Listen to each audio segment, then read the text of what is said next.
رمضان کے پہلے عشرے کی رات تھی۔ حویلی کے زیادہ تر کمرے خاموشی میں ڈوب چکے تھے، مگر ایک کمرے کی مدھم روشنی ابھی تک جل رہی تھی۔ حوریہ چاہے نماز پر بیٹھی تھی، اس کی پلکوں سے خاموشی سے آنسو بہہ رہے تھے۔ دعا کے لیے اٹھے ہاتھ کئی لمحوں سے فضا میں رکے ہوئے تھے، مگر الفاظ جیسے اس کے گلے میں اٹک گئے تھے۔ نکاح کو 4 ماہ گزر چکے تھے، مگر وہ آج تک اپنے شوہر کے گھر میں خود کو مہمان ہی محسوس کرتی تھی۔ دروازے کے پاس کھڑا کاظم کافی دیر سے اسے دیکھ رہا تھا۔ اس کی آنکھوں میں عجیب سی تھکن اور صبر جھلک رہا تھا۔ وہ آہستہ آہستہ چلتا ہوا اس کے قریب آیا۔ اگر تم چاہو تو عید کے بعد آزاد ہو سکتی ہو۔ حوریہ کے آنسو اور تیزی سے بہنے لگے۔ اس نے لرزتی آواز میں کہا، عید پر تو شوہر بیوی کو چوڑیاں پہناتے ہیں اور آپ مجھے طلاق دینے کی بات کر رہے ہیں۔ کاظم کے لبوں پر ہلکی سی مسکراہٹ آئی، مگر اس کی آنکھوں میں کہیں گہری اداسی چھپی ہوئی تھی۔ سمرا، جا کر دیکھو حوریہ کیا کر رہی ہے، ابھی تک اٹھی کیوں نہیں؟ بلقیس بیگم نے غصے سے اپنی بیٹی کی طرف دیکھا۔ کیا نوابزادی ہے وہ؟ اس کے باپ کی میلیں چلتی ہیں جو سارا دن پنکھے کے نیچے لیٹی رہے گی؟ اس کا باپ بل بھرتا رہے گا؟ سمرا جھنجھلا کر بستر سے اٹھی اور حوریہ کے کمرے کی طرف بڑھ گئی۔ کمرے میں داخل ہوتی ہی اس کی نظر حوریہ پر پڑی، جو الماری کے سامنے کھڑی اپنے کپڑے سمیٹ رہی تھی۔ حوریہ، سمرا نے حقارت بھرے لہجے میں اسے پکارا، نیچے ماما بلا رہی ہیں، جلدی چلو، ورنہ ایسا نہ ہو کہ وہ خود اوپر آ جائیں اور تمہاری اچھی خاصی خبر لے لیں۔ حوریہ نے ڈری ہوئی نظروں سے اس کی طرف دیکھا اور خاموشی سے سر ہلا دیا۔ وہ فوراً اپنا کام چھوڑ کر اس کے پیچھے نیچے چل پڑی۔ جی چچی جان، آپ نے بلایا؟ اس نے دھیمی آواز میں پوچھا۔ بلقیس بیگم نے سر سے پاؤں تک گھورا۔ کہاں تھی تم؟ یہاں تمہارے باپ کے ملازم لگے ہیں جو آ کر کام کریں گے، یا تمہارے باپ کی فیکٹریاں چل رہی ہیں کہ تم سارا دن آرام کرو گی؟ ان کی تیز آواز سن کر حوریہ سہم گئی۔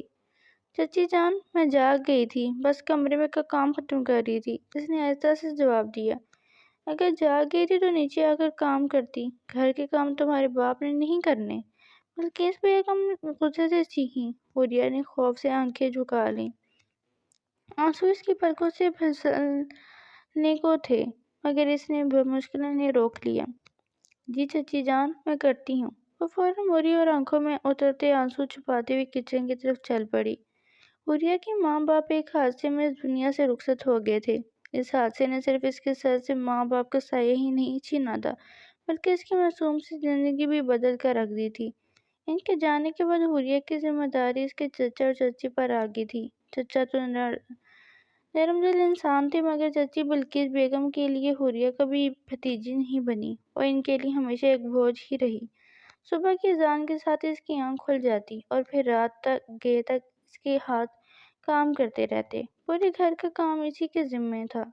جھاڑو، برتن، کپڑے، کھانا، کوئی ایسا کام نہیں تھا جو اس سے نہ کروایا جاتا ہو۔ ذرا سی غلطی پر بلقیس بیگم کی تیز آواز اور سخت ہاتھ اس کے مقدر بن چکے تھے۔ کئی بار ایسا بھی ہوتا کہ پورا دن کام کرنے کے باوجود اسے پیٹ بھر کے کھانا بھی نصیب نہ ہوتا، مگر وہ پھر بھی خاموش رہتی۔ حوریہ سب کچھ دیکھتی، سب کچھ سہتی، مگر کبھی کسی سے شکایت نہ کرتی، کیونکہ اس کے پاس تھا ہی کون۔ وہ اکثر رات کو اپنے بستر پر لیٹی چھت کو خالی نظروں سے دیکھتی رہتی اور آہستہ سے سرگوشی کرتی، امی، اگر آپ ہوتی تو کیا میری زندگی بھی ایسی ہوتی؟ مگر جواب میں ہمیشہ خاموشی ہی ملتی۔ آخر کار اس نے اس خاموشی کو ہی اپنی قسمت مان لیا تھا۔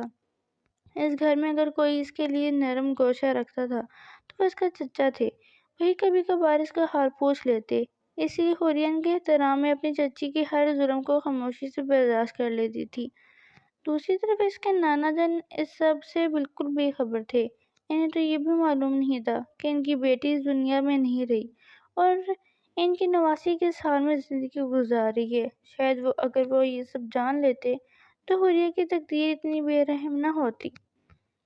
خانہ ویلی اس وقت غیر معمولی خاموشی میں ڈوبی ہوئی تھی۔ وسیع صحن، لمبی راہداریاں اور اونچی چھتیں جیسے کسی گہری اداسی کا بوجھ اٹھائے ہوئے تھی۔ یوں محسوس ہوتا تھا جیسے اس بڑی سی حویلی میں زندگی کی آوازیں کہیں کھو گئی ہوں۔ گھر کے ملازم اپنے اپنے کاموں میں خاموشی سے مصروف تھے، جیسے سب کو اس خاموشی کو قائم رکھنے کا حکم ہو۔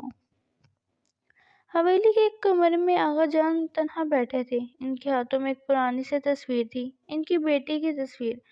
وہ اسے اپنے سینے سے لگائے خاموش بیٹھے تھے، آنکھوں میں عجیب سی نمی اور چہرے پر برسوں کی پرانی سختی کی جھلک اب بھی موجودہ تھی۔ سالوں پہلے ان کی بیٹی نے اپنی پسند کی شادی کر لی تھی۔ یہ بات آغا جان کی انا کو اس قدر ناگوار گزری کہ انہوں نے غصے میں آ کر اپنی بیٹی کو اس دن گھر سے نکال دیا تھا۔ اس ایک فیصلے نے نہ صرف بیٹی کو ان سے دور کر دیا بلکہ ان کی اپنی زندگی سے بھی سکون چھین لیا تھا۔ اس دن کے بعد انہیں کبھی معلوم نہ ہو سکا کہ وہ ان کی بیٹی کہاں ہے، کس حال میں ہے، زندہ بھی ہے یا نہیں۔ مگر اس سب کے باوجود ان کی انا انہیں اجازت نہیں دیتی تھی کہ وہ اس کی کسی سے بیٹی کے بارے میں پوچھ سکیں۔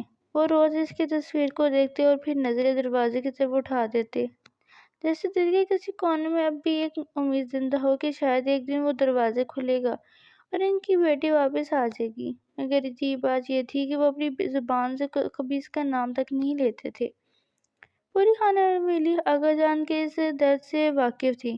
سب جانتے تھے کہ وہ اپنی بیٹی کو یاد کرتے ہیں، اس کے لیے تڑپتے ہیں، مگر کوئی بھی ان سے اس بارے میں بات کرنے کی ہمت نہیں کر پاتا تھا، کیونکہ آغا جان کا غصہ اس حویلی میں ہر شخص کے دل میں خوف بن کر بسا ہوا تھا، اور شاید اس خوف نے برسوں سے ایک باپ اور بیٹی کے درمیان فاصلہ قائم رکھا ہوا تھا۔ بی جان اپنے کمرے سے باہر آئیں تو ان کی نظر سیدھی آغا جان پر جا پڑی۔ چند لمحے وہ خاموشی سے انہیں دیکھتی رہیں، پھر ہاتھ میں تصویر تھامے آہستہ آہستہ چلتی ہوئی پاس رکھے تخت پر جا بیٹھی۔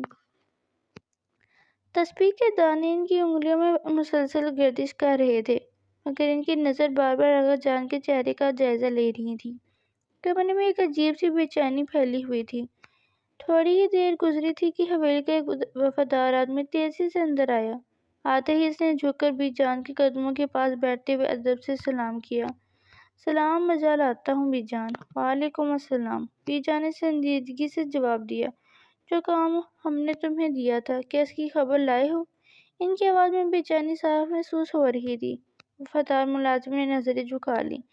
جی بی جان، جو حکم آپ نے دیا تھا میں نے ویسا ہی کیا، مگر ایک بری خبر ہے۔ یا خدا رحم کرنا، بی جان میں اختیار بول اٹھی۔ کیسی بری خبر، جلدی بتاؤ۔ ملازمہ نے چند لمحے خاموش رہ کر بعد ہمت جمع کی۔ بی جان، میں نے بہت تلاش کے بعد بی بی جی کے بارے میں پتہ لگایا ہے۔ تو پھر بتاؤ۔ بی جان کی آواز میں اب بھی بے صبری شامل ہو چکی تھی۔ اس شور کو سن کر کچن میں کام کرتی ہوئی بہوئیں اور پوتیاں بھی صحن میں آ گئیں۔ جو صحن چند لمحے پہلے تک خالی تھا اب گھر کی عورتوں سے بھر چکا تھا۔ ملازمہ نے دھیمی آواز میں کہا، بی جان، بی بی جی اب اس دنیا میں نہیں رہی۔ یہ لفظ سنتے ہی جیسے وقت رک گیا ہو۔ یا خدا، یہ کیا کہہ رہے ہو تم؟ بی جان نے سینے پر ہاتھ مارتے ہوئے چیخ کر کہا، ایسا نہیں ہو سکتا، ہماری بیٹی ہمیں چھوڑ کر نہیں جا سکتی۔ آقا جان جو اب تک خاموش بیٹھے تھے یکدم جیسے ساکت رہ گئے۔ انہوں نے بھاری آواز میں کہا، جاوید، سوچ سمجھ کر بات کرنا، تم جانتے ہو نا اس معاملے میں ہم تمہاری جان بھی لے سکتے ہیں۔ جاوید نے فوراً سر جھکا لیا۔ جی آقا جان، میں سچ کہہ رہا ہوں۔ بی جان نے مجھے کئی دن پہلے حکم دیا تھا کہ بی بی جی کے بارے میں معلوم کروں۔ بہت تلاشی کے بعد پتہ چلا کہ وہ لاہور کے ایک چھوٹے سے علاقے میں رہتی تھی، مگر 5 سال پہلے ایک کار حادثے میں ان کا انتقال ہو گیا۔ صحن میں موجود ہر شخص خاموش ہو گیا۔ جاوید نے آہستہ سے مزید کہا، ان کی ایک چھوٹی بیٹی ہے جس کا نام حوریہ ہے۔ یہ سن کر آقا جان کی نظریں اچانک اٹھیں۔ حوریہ؟ جاوید نے سر ہلایا۔ جی آقا جان، معلوم ہوا ہے کہ وہ اپنے چچا کے گھر رہتی ہے، مگر وہاں اس کے ساتھ اچھا سلوک نہیں ہوتا۔ چچا کے علاوہ گھر میں کوئی اسے پسند نہیں کرتا۔ اسے سارا دن نوکروں کی طرح کام کروایا جاتا ہے اور پڑھنے بھی نہیں دیا جاتا۔ بی بی جی کے ہاتھوں سے تسبیح گر گئی۔ لوگوں نے یہ بھی بتایا ہے کہ اس کی چچی اس پر بہت ظلم کرتی ہے۔ جاوید کی بات ختم ہوتے ہی بی جان دھارے مار کر رونے لگی۔ ہائے میری بچی، ہم نے اپنی انا میں آ کر اپنی بیٹی کو کھو دیا۔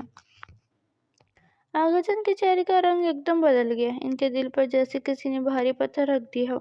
اگلے ہی لمحے ان کا ہاتھ سینے پر گیا اور وہ وہیں زمین پر گر پڑے۔ آغا جان!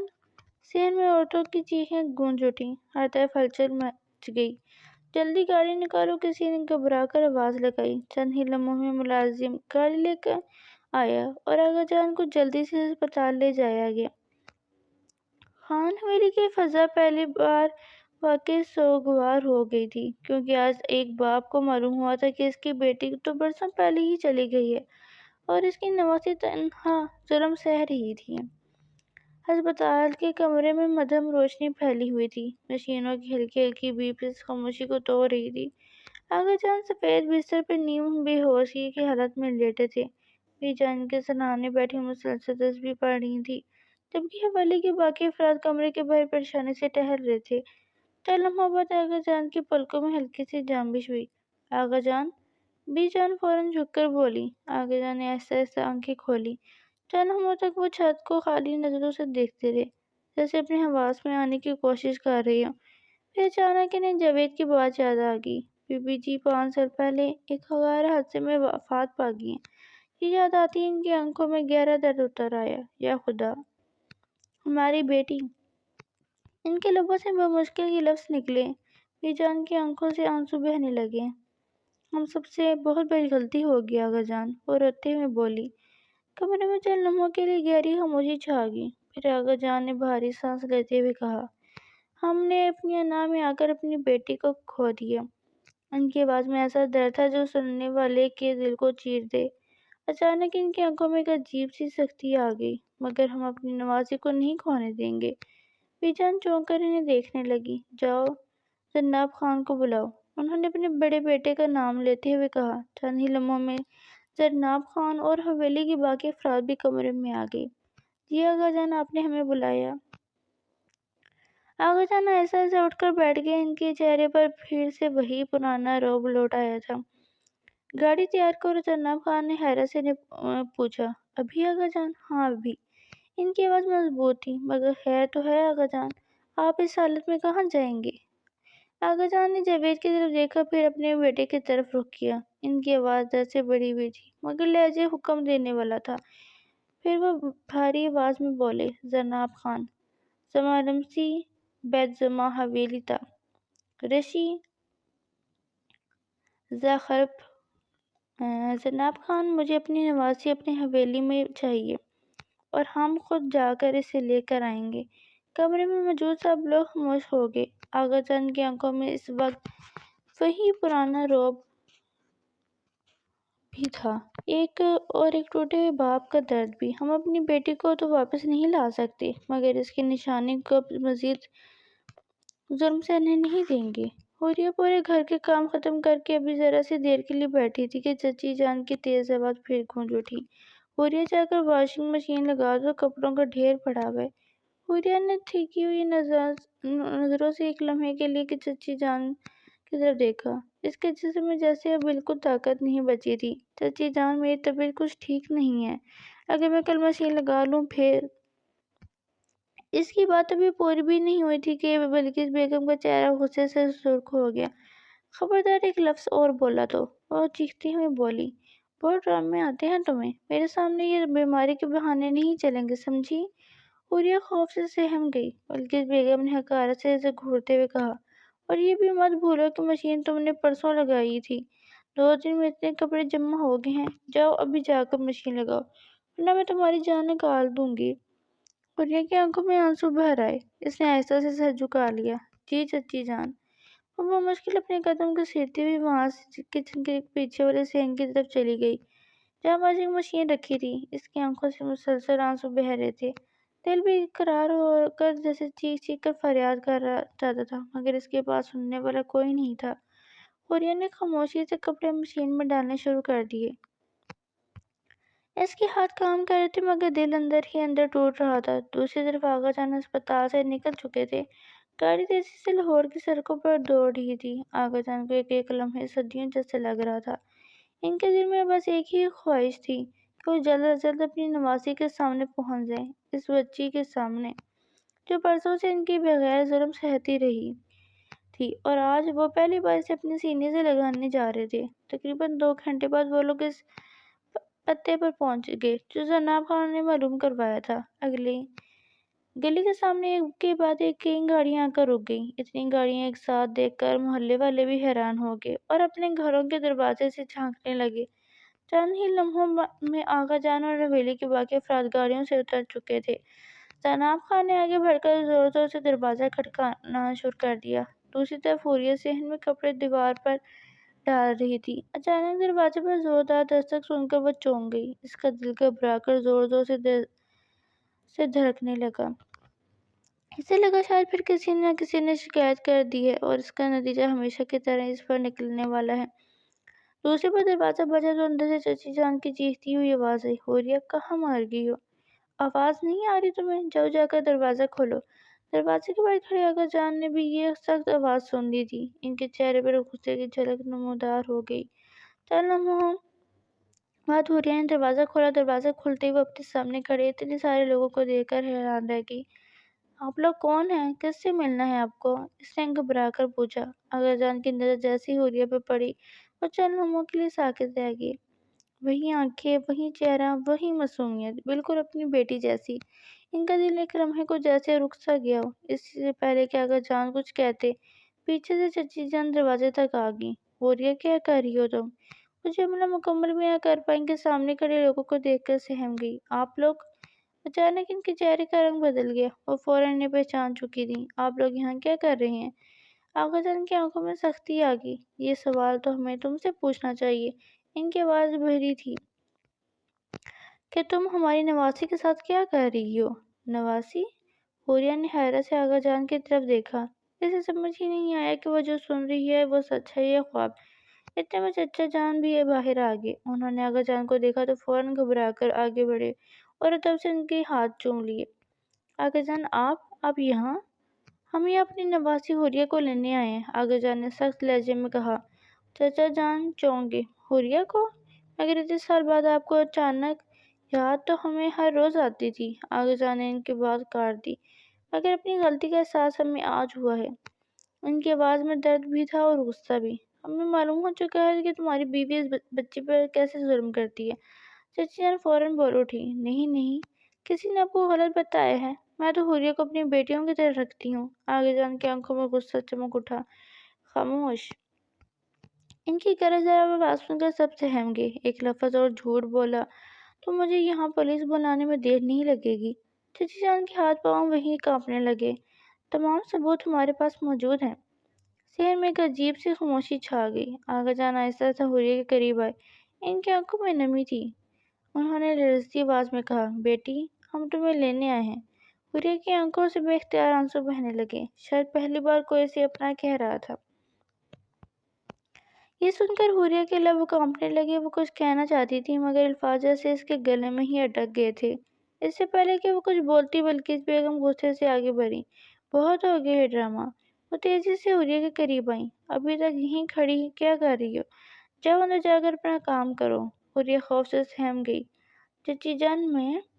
اس کی بات مکمل ہونے سے پہلے بلقیس بیگم کا ہاتھ فضا میں اٹھا مگر تھپڑ پڑنے سے پہلے ہی ایک اور ہاتھ تیزی سے آگے بڑھا اور ان کی کلائی مضبوطی سے پکڑ لی۔ یہ ہاتھ آغا جان کا تھا۔ ان کی آنکھوں میں ایسا غضبناک غصہ تھا کہ صحن میں موجود ہر شخص سہم گیا۔ خبردار! ان کی گرجدار آواز پورے صحن میں گونجی۔ اگر تم نے دوبارہ میری نواسی کو ہاتھ لگایا تو… انہوں نے بلقیس بیگم کی کلائی مزید زور سے پکڑی۔ میں یہ بھی بھلا دوں گا کہ تم کسی کی بیوی ہو۔ بلقیس بیگم کے چہرے کا رنگ ایک دم اڑ گیا۔ وہ پہلی بار واقعی خوفزدہ نظر آئیں۔ آغا جان نے فوراً حوریہ کی طرف دیکھا۔ اس کے گالوں پر آنسو بہہ رہے تھے اور آنکھوں میں برسوں کی بے بسی صاف نظر آ رہی تھی۔ ان کی آنکھوں میں نمی اتر آئی۔ وہ آہستہ آہستہ اس کے قریب آئے۔ بیٹی، انہوں نے نرم مگر لرزتی آواز میں کہا، ہم دیر سے آئے ہیں مگر اب تمہیں کبھی اکیلا نہیں چھوڑیں گے۔ یہ سن کر حوریہ کے آنسو مزید بہنے لگے۔ آغا جان نے پہلی بار اسے اپنے سینے سے لگا لیا۔ حوریہ کے لیے وہ لمحہ ایسا تھا جیسے برسوں کی تنہائی اچانک ختم ہو گئی ہو۔ صحن میں موجود ہر شخص خاموشی سے یہ منظر دیکھ رہا تھا۔ چند لمحوں بعد آغا جان نے جناب خان کی طرف دیکھا۔ گاڑی تیار کرو۔ ان کی آواز میں اب فیصلہ واضح تھا۔ آج کے بعد حوریہ اس گھر میں ایک لمحہ بھی نہیں رہے گی۔ آغا جان حوریہ کو لے کر جانے ہی والے تھے کہ اچانک بلقیس بیگم غصے سے بول اٹھی۔ واہ! برسوں پہلے تو اپنی بیٹی کو اس لیے گھر سے نکال دیا تھا کہ اس نے محبت کی شادی کی تھی۔ اس وقت تو سالوں تک اسے یاد نہیں کیا، اور آج اچانک یہ لڑکی یاد آ گئی۔ ان کے لہجے میں زہر بھرا ہوا تھا۔ میں اسے آپ کے ساتھ جانے نہیں دوں گی۔ وی جان فوراً آگے بڑھی۔ ان کی آنکھوں میں سختی تھی۔ تو روک کر دکھاؤ، انہوں نے غصے سے کہا۔ ہم بھی دیکھتے ہیں ہماری نواسی کو ہمارے ساتھ جانے سے کون روکتا ہے۔ پھر انہوں نے پشتو لہجے میں سختی سے کہا، ہم پٹھان لوگ ہیں، ہم سے رجنے سے پہلے سوچ لینے کہ انجام کیا ہوگا۔ اتنے میں حوریہ کی ممانی بھی آگے بڑھی، اور انہوں نے حوریہ کا ہاتھ مضبوطی سے تھام لیا۔ یہ ہمارے ساتھ جائے گی۔ ان کی آواز میں چیلنج صاف تھا۔ اگر ہمت ہے تو روک کر دکھاؤ، خدا کی قسم تمہارے ایسا جلوس نکالیں گے ساری گلی دیکھے گی۔ ان کے لفظ سن کر بلقیس بیگم ایک قدم پیچھے ہٹ گئی۔ وہ کچھ کہنے کے لیے آگے بڑھی ہی تھی کہ چچا جان نے فوراً انہیں روک لیا۔